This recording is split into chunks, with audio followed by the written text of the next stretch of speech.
Okay. We'll try that again. Well, that way, how about you should start? That way you can say this is Trainer Talk, and then I can explain what Trainer Talk is.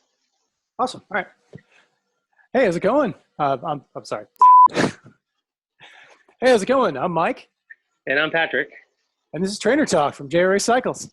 Yeah, this is a weekly video series that we're hoping to start putting out where Mike and I get on a trainer and we'll talk about an item, a thing, a trail, something that you guys are showing interest in that you want to learn more about. And we're going to do it while huffing and puffing on a trainer. Alternately, we could just talk about metal. We can also talk about metal. But this week, we wanted to cover an item that we've been carrying at the shop for a little bit. I've been using it. Mike's been using it. And that is, I got it in my pocket. Oh, come on. Boom. Amp. Oh, that's so shiny. It's a little sweaty. I've been riding for a bit now. It's the Amp PR lotion. Supposedly clinically proven to help with recovery, reduce, please keep me honest here, reduce lactic buildup during rides or activity in general, but for most of you watching bicycle rides.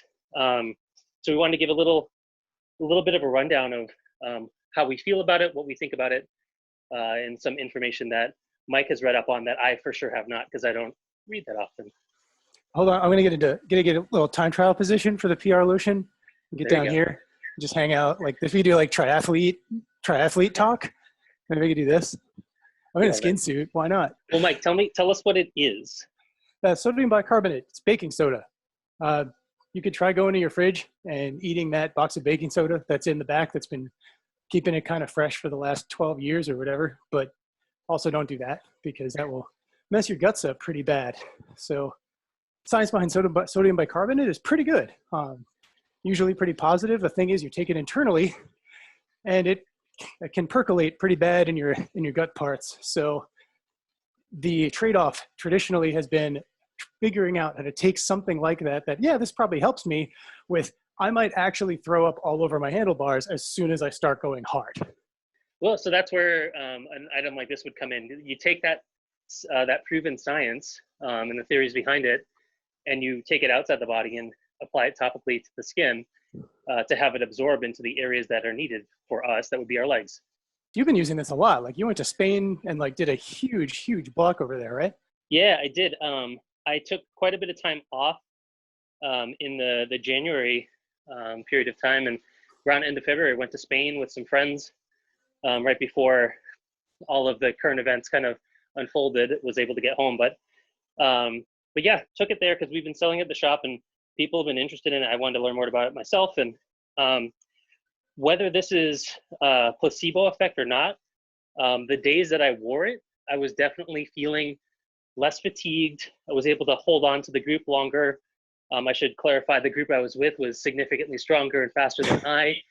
The 2 days that I forgot it, mainly because we had changed locations and we were kind of frantic in the morning, those were definitely the 2 days where I got dropped hard and rolled in home later than everybody else. Obviously, this is like really bad science from my end. But again, like I definitely felt better on the days I applied it, felt worse on the days I didn't apply it. And whether this is placebo or not, I'm fully sold and continue to use it. I'm using it right now. So I think the buried lead here, Pat, is that all of your friends left you to die. They just left you there in another country. In another country. Luckily, products like Wahoo computers have really good map features, so I was definitely able to get home despite being in the middle of nowhere, Mallorca. Yeah, so I've been kind of looking into it a bunch because I've known about it for kind of a while. A lot of the pro folks have been testing it, and I've got a bunch of anecdotes that seem to suggest that, like, yeah, this is great. I've been kind of scouring around looking for anything at all on this, and there's a lot on sodium bicarbonate, but the transdermal application is still so new that there aren't a whole lot of robust studies. So what I found was there's a lot of variability in how it affects you. So some people have experienced like a lower heart rate for the same exertion, same power, that kind of stuff, which is fantastic. Like that's huge. You know, they can do a little bit more work with the same amount of effort. So obviously that's a big deal. The muscle soreness thing, and I think you were talking about this when you got back from Spain. I remember you saying something about how it really, really helped with the muscle soreness. And that's something that has been almost universally described by the folks that I know who use it pretty frequently. So you had mentioned like a placebo effect. I mean, the reason that people control for a placebo effect is because it's real. You know, if you think it's going to work, chances are it's going to do something. So the huge amount of variability between different people who use it, there's a big difference between amateur and professional athlete results. So people who are highly trained athletes tend to have a slightly lower, kind of a lot lower response to it. And folks who are a little less trained, they seem to benefit from using it significantly more than folks who are already pros, which makes sense. If you've already calibrated your body to be here, taking it anywhere from here is going to require kind of a lot. There's a reason that all these folks operate on such similar levels. They're all physiologically pushed as far as they can. Yeah, I mean, I've calibrated myself pretty well on donuts and croissants, but that could certainly Dude, I haven't be eaten why. a donut in 3 weeks, please. But I mean, here's two really good examples, right? Like an individual like myself who, you know, I raced. I was the fourth most registered racer in New England in 2019. Finished bottom of the pack. Don't train. I basically ride my bike on the weekends and I ride my bike to work. And that's the gist of it. So a product like this, it would make sense if your data is telling me that someone like me who rides so infrequently puts it on can certainly feel a measurable change. Hit that soreness thing again, because you mentioned it. That was one of the first things you talked about when you were talking about this initially, like when you were talking about the Ampuman stuff. And that's something that I have heard from their sponsored athletes, but like not in their sponsorship blurbs, right? So Yeah.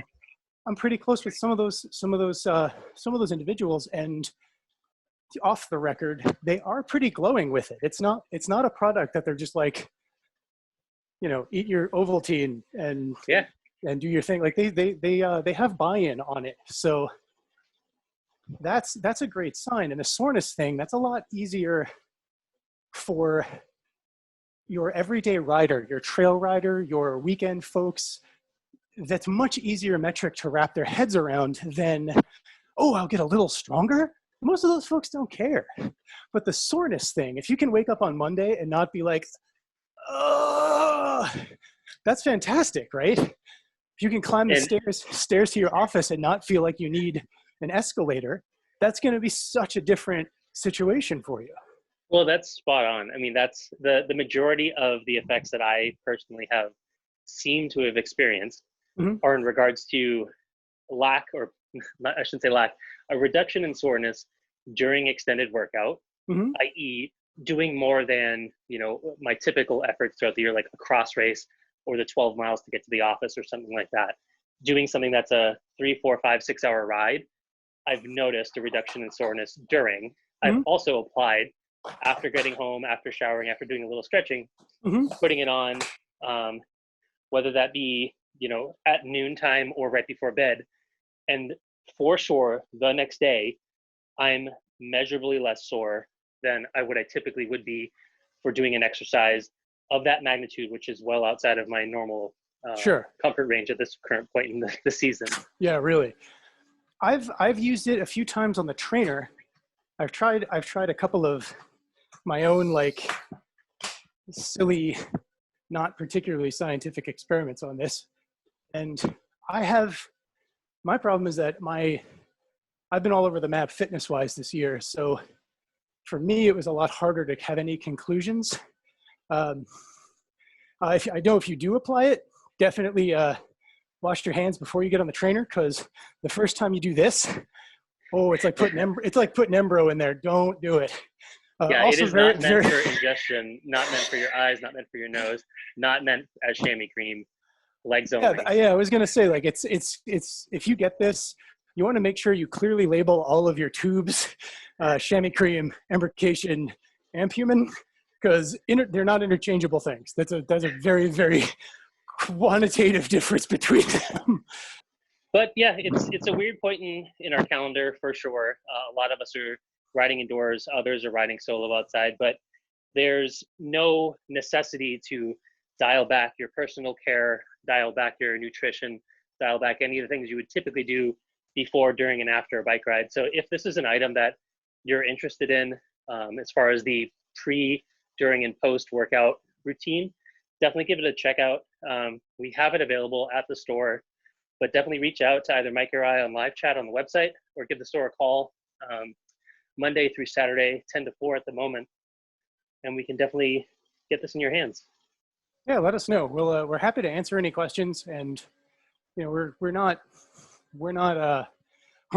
their sponsored athletes, so we'll give you like as clear of an answer as you can get. But I think it's a decent product, and I think especially for folks who are really looking to feel a little bit better after a weekend of hard riding, I think something like this is a pretty good bet for you. And please leave a comment below with your thoughts on this. Is it annoying to hear us huffing and puffing into a microphone? Is there another product you want us to talk about and try out ourselves? Is there a person in the industry that you want us to interview and have them ride a trainer with us? We'd be more than happy to do all the above. We will 100% make somebody do this. Yeah, like we're coming. Yeah. Like, oh, Ken Avery, we're coming for you. Matt Bracken, we're coming for you. Oh yeah, totally. We're gonna get them. Well, thanks, Mike. I'm going to turn on Zwift now and do a 90-minute workout, and also respond to live chats at the same time. Yeah, I'm gonna continue staring at this wall, I think, and maybe also open up the live chat and talk to people. Yeah, thanks everybody. Hopefully this wasn't too annoying. Hopefully it's something you enjoyed, and we'll do more of each week and put them out there for you to break up a little bit of the indoor monotony on this weird time that we're in. Definitely. Have fun. Be safe. Bye.